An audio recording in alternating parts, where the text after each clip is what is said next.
जरूर हूँ, घुट्टी मुझे मेरे दादा की है।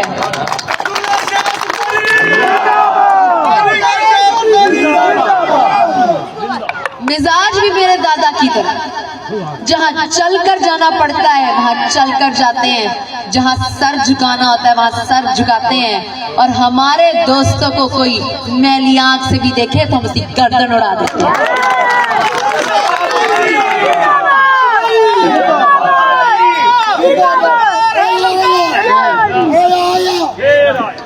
एक बात मैं बता दूं, अगर किसी को गलतफहमी हो गई है कि अब्दुल्ला शाह बुखारी मर गया है, तो आपका कोई आसरा नहीं, कोई सहारा नहीं।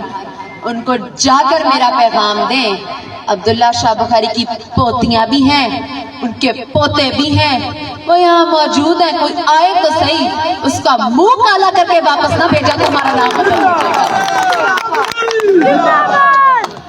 अल्हम्दुलिल्लाह तमाम काम बुखारी ग्रुप ने करवाए हैं। जो कसर रहती है कामों की वो भी बुखारी ग्रुप करवाएगा। आपके मसले से ऐसी बात नहीं है कि आपके मसले हमें पता नहीं है, ऐसी बात नहीं है कि लोगों का कुछ वो है ना कि